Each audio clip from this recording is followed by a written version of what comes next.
जय हिंद दोस्तों, मैं अभिषेक आपके अपने YouTube चैनल प्रेप पिचकार इंस्टीट्यूट पर पुनः आप लोगों का मैं स्वागत कर रहा हूं। उम्मीद करता हूं कि स्वस्थ होंगे, मस्त होंगे और आपकी स्टडी जो है वो भी ज़बरदस्त तरीके से चल रही होगी। अगर देखिए दोस्तों, आप लोगों ने इस वीडियो पर क्लिक किया हुआ है तो थंबनेल जरूर देखे होंगे। किस लिए आप वीडियो में आए हैं वो आप अच्छी तरीके से जानते हैं। देखिए, इस वीडियो में मैं आप लोगों को एक ऐसी ट्रिक बताऊंगा जिससे जो सीटेट का एग्जाम है वो प्राइमरी का हो या फिर मिडिल का हो, बहुत ही आसानी तरीके से कोई भी किताब पढ़े बिना, हाँ दोस्तों, कोई भी किताब पढ़े बिना सिर्फ प्रैक्टिस सेट जो है प्रीवियस ईयर का वो करना है। और इस जो मैं चीज़ें बताऊंगा इसको फॉलो करना है। अगर आप लोग अच्छे तरीके से इन मेरे द्वारा बताए गए पॉइंट्स को अगर अच्छे तरीके से देख लेते हैं, विधिवत इसका नोट्स बना लेते हैं, तो मैं 100% गारंटी के साथ कह सकता हूं कि आप जो सीटेट का एग्जाम है वो बहुत ही आसानी तरीके से पास हो सकते हैं। देखिए, बहुत अच्छा स्कोर का तो मैं गारंटी नहीं दे रहा हूं, लेकिन हाँ 90+ आ जाएगा, मैं इस बात की गारंटी दे सकता हूं। और गारंटी मैं इसलिए दे रहा हूं कि मैं इन्हीं चीज़ों को फॉलो करके जो है पिछला जो सीटेट का एग्जाम था मैंने फर्स्ट अटेम्प्ट में ही अपना क्लियर किया है। मैं भी बहुत अच्छा स्कोर नहीं कर पाया था क्योंकि मैं अपने दूसरे एग्जाम में बिजी था। इन चीज़ों को फॉलो किया, मुझे भी किसी ने बताया और कहीं से मिल गया, तो बहुत अच्छे तरीके से जो है आराम से इन चीज़ों को फॉलो करने के बाद और इसके बाद जो मैं प्रीवियस ईयर का जो क्वेश्चन पेपर था उसको मैंने किया और आसानी से जो है एग्ज़ाम 90+ ला दिया। हो सकेगा तो मैं मार्कशीट को अपने जो है आप लोगों के बोर्ड पर लगा दूंगा या इस वीडियो में भी डाल दूंगा और थंबनेल पर भी डाल दूंगा। तो आइए लेट न करते हुए आज का वीडियो स्टार्ट करते हैं। उससे पहले दोस्तों, आपसे एक छोटी सी रिक्वेस्ट है, अगर आप इस चैनल पर नए हैं तो हमारे चैनल से जुड़ जाइए, क्योंकि यहाँ पर आप लोगों को टेट, सीटेट, सुपर टेट और करंट अफेयर्स की जो है निःशुल्क तैयारी कराई जाती है। शिक्षक भर्ती से संबंधित जो भी तैयारियां होती हैं, जैसे सुपर टेट हुआ, इन सब की निःशुल्क क्लासेस, टेट की क्लासेस और सीटेट की जो है क्लासेस आप लोगों को मैं प्रोवाइड कराता रहता हूं। और आगे भी आप लोगों के साथ जुड़ा रहूंगा जब तक कि सफलता हमें और आपको दोनों लोगों को साथ में न मिल जाए। तो आइए लेट न करते हुए हम लोग आज का वीडियो स्टार्ट करते हैं। देखिए, जब भी आप सीटेट का प्रीवियस ईयर पेपर पहले उठाइए, कोई भी सीटेट का पेपर प्रीवियस ईयर उठाइए, उसके बाद जो है दरवाज़ा बंद कर दीजिए, लॉक कर दीजिए, सॉरी, कोई भी सीटेट का देखिए आपका जो पिछला एग्जाम हुआ हो, ऑनलाइन वाला या ऑफलाइन वाला, उस पेपर को उठाइए। आप जब पेपर को उठाएंगे तो उसमें दो चीज़ें पाएंगे। क्या वो उन दो चीज़ें क्या होंगी? पहले देखिए, पहला जो होता है नकारात्मक तथ्य और सकारात्मक तथ्य, इन्हीं दो चीज़ों का खेल है हमारे सीटेट के एग्जाम में। अगर इन सबको चीज़ों को अगर कोई पहचानना सीख गया कि क्या नकारात्मक है इसमें, क्या सकारात्मक है, बच्चों के साथ ऐसा व्यवहार करना चाहिए कि नहीं करना चाहिए, करना चाहिए तो किस प्रकार से करना चाहिए, अगर इस सब चीज़ों को अगर कोई अच्छे से सीख लेता है तो निश्चित तौर पर सीटेट का एग्ज़ाम निकालना जो है, जो 90 नंबर लाना होता है, वो बहुत ही आसान हो जाएगा। अब देखिए, दो तथ्य जो है नकारात्मक तथ्य और सकारात्मक तथ्य, इनको हम पहचानेंगे कैसे? सबसे पहली बात ये बात जाने, तो कुछ चीज़ों जो होती हैं, आप लोग प्रीवियस ईयर उठाकर पेपर देखेंगे तो यही चीज़ आप लोगों को बार बार मिलेगी, चाहे कोई भी सब्जेक्ट हो। जो साइकोलॉजी 75 नंबर की आती है, डेट आप लोग भी जानते होंगे कि 75 नंबर का जो हमारा पेपर होता है, सॉरी 150 नंबर का जो पेपर होता है उसमें 75 नंबर की तो साइकोलॉजी ही आती है। आप खुद सोचिए, अगर साइकोलॉजी 75 नंबर की, देखिए कहने की बात तो 75 नंबर की साइकोलॉजी है, आधी साइकोलॉजी और आधा जो तथ्य बेस पर होता है। लेकिन इस बार का जो ऑनलाइन एग्जाम दिया वो ये तथ्य वहाँ पर भी गलत हो गया, क्योंकि अब लगभग 100 क्वेश्चन के आसपास जो है आप लोगों की जो साइकोलॉजी से ही पूछी जा रही है।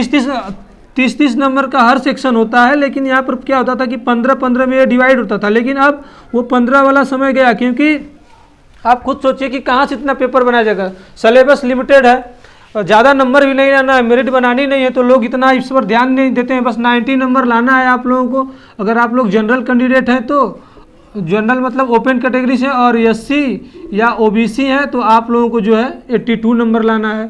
बस यही चीज़ है, इन्हीं सब का खेल है। तो पहले क्या होता था कि 15 नंबर में डिवाइड होता था कोई भी क्वेश्चन, जैसे साइकोलॉजी CDP का हो, हिंदी संस्कृत जो भी आप लोगों की लैंग्वेज दोनों हो, मैथ हो, EVS हो, या फिर जो बैकग्राउंड है सेकेंड पेपर में उसका हो, बस यही होता था कि आधे नंबर का होता था। लेकिन अब जो क्या हो रहा है, ये 20 से लेकर 22 तक पहुंच जा रहा है, यहाँ 7, 8 से 10 में इसको कंप्लीट कराया जा रहा है। ऐसा हुआ है। आप लोग पिछला पेपर जब देखेंगे उठाकर, कोई भी बुक पिछला पेपर कर ले लीजिए, सब अच्छी होती हैं। मैंने अगर मुझे रिकमेंड करना हो तो मैं जो एक फेमस किताब आती है यूथ कंपटीशन की, उसको मैंने फॉलो किया था। अगर आप लोगों को वो अच्छी नहीं है तो कोई बात नहीं, बिल्कुल दूसरी भी ले सकते हैं। इसका मैं प्रमोशन जो है नहीं करने आया हूँ। तो ये देखिए साइकोलॉजी की बात होगी। अब देखिए साइकोलॉजी बढ़ने वाला है। अब देखिए आते हैं हम अपने मेन इंपॉर्टेंट टॉपिक पे। मैंने बताया कि नकारात्मक तथ्य और सकारात्मक तथ्य। देखिए सबसे पहले हम लोग जानेंगे कि नकारात्मक तथ्य क्या होते हैं। देखिए मैंने यहाँ पर नोट भी मैं किया हूँ, मैं इसको मोबाइल में भी नोट करके रखा था। देखिए दो चीज़ें मैं पहले से बताया, नकारात्मक तथ्य और सकारात्मक तथ्य। तो ये सबसे पहले हम लोग नकारात्मक तथ्य के बारे में जानेंगे। अगर इसको जान लेते हैं कि नहीं ये चीज़ें जो गलत होती हैं तो इसके साथ नहीं जाना है। देखिए पहला ऑप्शन है हमारा, जहाँ याद करने और रटने की बात हो तो दिमाग में बैठा लो कि ये नकारात्मक बिंदु है, इसलिए बच्चे को इस ओर नहीं ले जाना चाहिए। यहाँ क्या लिखा है, याद करने या रटने की बात हो।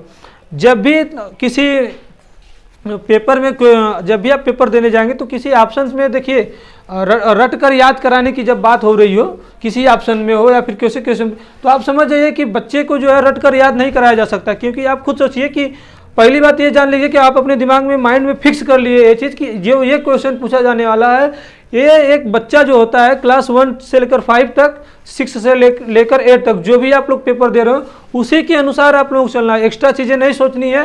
हो सकता है कि कुछ चीज़ें जो है बच्चों के साथ ये होता हो, लेकिन बच्चे जो बड़े होते हैं, जैसे हम लोग मान लीजिए हो गए यूजी पीजी वाले, तो उनके साथ ये नहीं किया जा सकता है। तो ये इस चीज़ का भी ध्यान रखिए कि आप जो क्वेश्चन पेपर देने गए हैं वो सिर्फ आप शिक्षक बनेंगे तो सिर्फ 1 से लेकर 5 तक के टीचर या 6 से लेकर 8 तक के टीचर बनने वाले हैं। तो यही सोचकर आप लोगों को आंसर देना है। याद करने और रटने की बात जहाँ होती है, तुरंत समझिए कि बच्चे को जो है याद नहीं कराया जा सकता, किसी चीज़ को रट कर नहीं बताया जा सकता। उस क्वेश्चन के साथ, उस आंसर के साथ आप लोगों को नहीं जाना है, या फिर जिस ऑप्शन में ये चीज़ें रटने की बात हो रही हो उसे तुरंत हटा देना, वो निगेटिव चीज़ें हैं। दूसरा ऑप्शन है देखिए, बालक को दंड देना।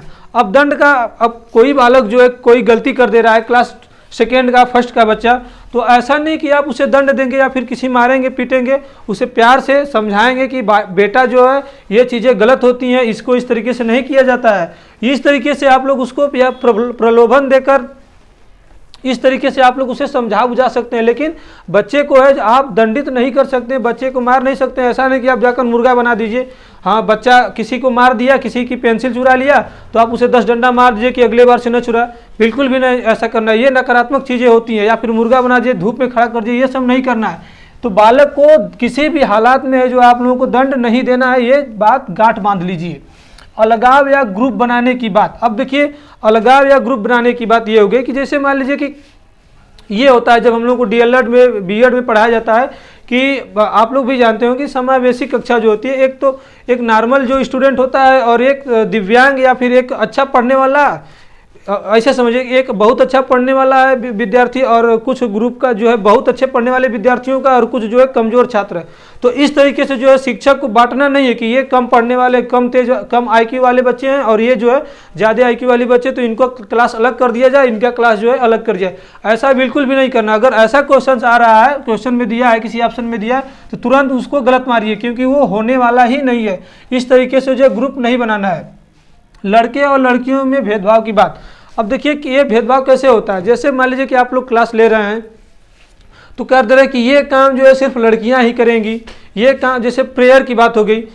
अब प्रेयर में क्या होता है, ज़्यादातर स्कूल में आप लोग देखेंगे तो ज़्यादातर जो है लड़कियां ही प्रेयर कराती हैं। लेकिन ये बात गलत है। किसी के साथ आपको भेदभाव नहीं करना है। वहाँ पे लड़के हो चाहे लड़की हो, उनको दोनों के साथ, दोनों को बराबर मौका देना है। किसी को किसी भी मामले में कम आंकना नहीं है। तो इसके साथ जब भी लड़के लड़कियों में भेदभाव की बात होगी, आप लोग उसे तुरंत गलत कट कर दीजिएगा। देखिए जो 8 यहाँ पर लगभग 10 ऑप्शन है, हम लोग चौथा ऑप्शन देख रहे हैं। तो ये देखिए 100% आपको मिलेगा। आप लोग प्रीवियस ईयर उठाकर देखिए, मेरा ये चीज़ें जो है ऑब्जर्व की हुई हैं। मैं इस बात को जानता हूँ कि यही इन्हीं चीज़ों पर जो है पेपर आधारित होता है। तो आप इसको गांठ बांध कर बहुत अच्छे से समझिए। इसके बाद जो हम लोग पॉजिटिव थिंक पर जाएंगे, जो पॉजिटिव स्टेटस होता है इसका कि क्या क्या करने पर सही होता है, तो अभी निगेटिव चीज़ों को ही हम लोग देखते हैं। पाठ्यक्रम पूरा करने पर जोर। अब देखिए क्या होता है कि क्लास जो है मान लीजिए 5th का लड़का है, 5th का बच्चा है, तो आप क्या सोचेंगे कि अगर एक अध्यापक होगा तो सोचेगा क्यों ना मैं अपना जल्दी जल्दी सिलेबस जो है कंप्लीट करा दूं, कंप्लीट कराने के बाद मैं खाली हो जाऊंगा, बच्चे अपने आप पढ़ते रहेंगे। नहीं, बिल्कुल भी ऐसा नहीं करना है। जो समय निर्धारित किया जाता है, आप खुद समझिए कि डीएलएड में या फिर बीएड में एक सेमेस्टर के लिए 6 मंथ जो है निर्धारित किया रहता है। आप खुद सोचिए कि इतने दिनों में ही वो यहाँ पर 1 महीने का टीचिंग हो जाता है, 5 महीने आपको पढ़ाया जाता है। चाहते तो 1 महीने में भी यहाँ भी सिलेबस कंप्लीट हो जा सकता था, यहाँ भी सिलेबस कंप्लीट हो सकता है, लेकिन ऐसा बिल्कुल नहीं करना है। सिलेबस जो है एक शिक्षक को ये नहीं करना है कि सिलेबस कंप्लीट करके खाली हो जाना है या फिर बच्चों को खाली कर देना है, फ्री छोड़ देना है, बिल्कुल भी ऐसा नहीं करना है। आपको आराम से पढ़ाना है और बहुत अच्छे तरीके से उसे पढ़ाना है, विधिवत रूप से, कि अच्छे तरीके से वो सीख सके। और पढ़ाने में जो है जो विभिन्न सारी विधियाँ होती हैं, इसके बारे में मैं बताऊंगा कौन कौन सी विधियाँ होती हैं, कौन अच्छी विधि होती है, कौन खराब विधि होती है। तो इस तरीके से प्रयोग किया जाता है। आप लोग पहले से भी जानते होंगे। बच्चों में अनुशासन की बात, अब देखिए छोटा बच्चा है तो आप उसे पीट कर या फिर मार कर अनुशासित नहीं कर सकते हैं। अब छोटे बच्चे हैं वो देखिए खेलते ही रहते हैं, क्योंकि खेल खेल में ज़्यादा उनको सीखना पसंद आता है। अभी आप लोग देखिए प्राइवेट स्कूल क्या हो रहा है, प्ले वे वहाँ पर स्टार्ट हो रहा है। छोटे बच्चे जो होते हैं क्लास जो नया एडमिशन लिया जाता है तो उसे खेल खेल में सिखाया जाता है। तरीके गिनती गिनने के लिए अलग अलग तरीके दे दिए गए हैं। उनकी जो क्लासेस की दीवार होती हैं, आप लोग कभी गए होंगे तो देखिए कितने मॉडर्न तरीके से सजाई गई होती हैं, सिर्फ इसीलिए कि बच्चे को जो है एक्स्ट्रा प्रेशर न देना पड़े किसी चीज़ के लिए, वो चीज़ों को जो आराम से खेलते खेलते देखते देखते सीख जाए। तो ये चीज़, इसका मतलब कहने का ये है। व्याख्यान विधि बालक श्रोता, देखिए इसका मतलब क्या है कि जब भी शिक्षक जो है व्याख्यान विधि के द्वारा जो है बच्चों को पढ़ा रहा है, छोटे बच्चों को, देखिए व्याख्यान विधि तो अपर लेवल की क्लास के लिए होती है। जैसे मैं क्या हूँ, मैं यहाँ खड़ा होकर आप लोगों को व्याख्यान विधि के द्वारा सिखा रहा हूँ। तो अगर ऐसा शिक्षक कह रहा है कि सिर्फ आ रहा है शिक्षक क्लास में और सिर्फ भाषण दिए जा रहा है, बच्चों को करके सीखने के लिए कुछ दे ही नहीं रहा है, बच्चा जो है सिर्फ एक श्रोता के रूप में सुन रहा है, तो अगर ऐसा हो रहा है ऑप्शन में तो तुरंत उसको गलत टिक करेंगे, उस ऑप्शन के साथ नहीं जाएंगे। क्योंकि बच्चा जो एक श्रोता बनकर नहीं रह सकता और अध्यापक जो है सिर्फ एक लेक्चरर जो है बनकर नहीं रह सकता। छोटे क्लासों में लेक्चरर जो व्याख्यान विधि होती है वो अपर क्लास के लिए होती है, छोटे बच्चों के लिए नहीं होती है, तो इसके साथ भी नहीं जाएंगे। कई बार इसको व्याख्यान विधि के लिए कई बार हर साल यहाँ से क्वेश्चन पूछा जाता है। और बालक को दोषी ठहराना, देखिए कोई काम क्लास में गड़बड़ हो गई है, मान लीजिए कि वाइट बोर्ड जो है आपका टूट गया या फिर कोई ब्रेंच टूट गई जिस पर बालक बैठा, तो उसके लिए आपको बच्चे को जो है दोषी नहीं ठहराना है किसी काम को। या तो फिर किसी चीज दूसरे स्टूडेंट की जो है पेंसिल टूट गई, खुद बालक ही तोड़ रहा है, तब भी उसे आप दोषी नहीं ठहराएंगे, उसे समझाएंगे अच्छे तरीके से प्यार से कि बच्चा इस तरीके से नहीं किया जाता है, तो आप किसी बालक को दोषी नहीं ठहराएंगे। 9वां है हमारा परीक्षा पास कराने या अंक ग्रेड। अब देखिए इसका मतलब क्या है कि आपको सिर्फ इसलिए नहीं पढ़ाना है कि मेरा बच्चा जो है गणित में अच्छा नंबर ला दे या फिर इंग्लिश में अच्छा नंबर ला दे, पास कराने की नहीं, ग्रेड देने की बात वहाँ पर देखिए बिल्कुल भी नहीं होती है कि हाँ आप ज़्यादा 100 नंबर में 90 नंबर लाए तो आप A1 प्लस ग्रेड ला दिए, कोई बच्चा 50 लाया तो उसको फेल कर दिया, तो बिल्कुल पास फेल करने वाली बात नहीं करनी है और ग्रेडिंग सिस्टम भी नहीं करना। जहाँ भी ऐसी बात हो रही है आप उसके साथ नहीं जाएंगे। बालक को अनुत्तीर्ण करने की बात, बिल्कुल देखिए आप भी जानते होंगे कि 9th तक तो कोई भी बच्चा किसी को फेल ही नहीं किया जाता है। क्यों इसलिए नहीं फेल किया जाता है क्योंकि अगर आप उसको फेल कर देंगे तो एक निगेटिव थिंक उसके ऊपर जाएगी पास और फेल होने की, और अपने क्लास में वो अपने से जो साथ के स्टूडेंट हैं उनसे कमज़ोर अपने आप को आंकेगा। तो बिल्कुल भी नहीं, अनुत्तीर्ण छोटे बच्चों को अनुत्तीर्ण करना ही नहीं है, उन्हें किसी न किसी तरीके से आपको पास करना है, समझाकर और अच्छे तरीके से पास करना है। देखिए ये सब सारी बातें हो गई जो निगेटिव थिंग्स थी।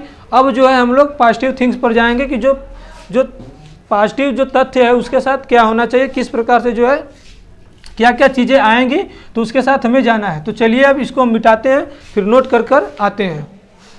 तो देखिए दोस्तों, अब हमारे पास जो है निगेटिव जो हमारे पास जो तथ्य थे उसको मैंने बता दिया, कुल 9-10 तथ्य थे। अब उसके बाद जो है देखिए हमारे पास पॉजिटिव तथ्य आ गए कि जो पॉजिटिव हमारी चीज़ें होती हैं, जो पॉजिटिव बिंदु होती हैं उसके बारे में कौन कौन सी बिंदु है कि जिसे देखकर है जो आसानी से अगर ऐसी चीज़ें आ रही हैं आप लोगों के ऑप्शन में, क्या क्वेश्चन पेपर के किसी क्वेश्चंस में, तो आप जो है आराम से उसको सही के साथ जाएंगे, क्योंकि जितने गलत सारे ऑप्शन थे मैंने आप लोगों को बता दिया है। तो जो पहला ऑप्शन है हमारा वो देखिए, पहला जो चीज़ है हमारा इसमें बच्चों को अधिक से अधिक अवसर देना। देखिए जिस भी ऑप्शन में ये बात कही जा रही हो कि बच्चे को अधिक से अधिक अवसर देना चाहिए किसी चीज़ को सीखने के लिए, तो आप तुरंत उसके साथ जाएंगे क्योंकि वो चीज़ें सही होती हैं। क्योंकि आप खुद समझिए कि अगर किसी कार्य को करने के लिए बच्चे को अवसर दे रहे हैं, बार बार अवसर दे रहे हैं किसी चीज़ को सीखने के लिए, अब खुद सोचिए कि एक घड़ा बनाना है, मान लीजिए आम बनाना है, तो शिक्षक एक बार जो है आम बनाकर दिखा दे रहा है कि ऐसे आम बनाया जाता है। अगर बार बार यही चीज़ें जो हैं बच्चे को दिखाया जाए कि आप बनाइए, चाहे जैसा भी बनाना है आप लोगों को आम बनाकर दिखाना है। पूरे क्लास के विद्यार्थियों को बता दिया जा रहा है शिक्षक के द्वारा। तो अब कोई भी बच्चा हो 1 बार 2 बार 5 बार 10 बार 15 बार 20 बार एटलीस्ट वो आम बनाना सीख जाएगा। उसे बस छोड़ दीजिए अपने कि बता दीजिए एक बार कि इस तरीके से बनाया जाता है और आप लोग बनाइए, घर से लेकर बना कर आइए, होमवर्क में दे दीजिए, तो वो सीख कर ही आ जाएगा। बच्चा 10 बार 20 बार बनाने के बाद एटलीस्ट वो सीख ही लेगा। बहुभाषिकता पर बल। अब देखिए यहाँ पर बहुत सारे लोग कन्फ्यूजन में आते हैं, मैं भी कन्फ्यूजन में अपने समय पे था, लेकिन बाद में जब इसका मैं डिस्कशन पूरे अच्छे तरीके से किया लोगों के साथ तो मुझे चीज़ें जो है अच्छे से समझ में आ गई।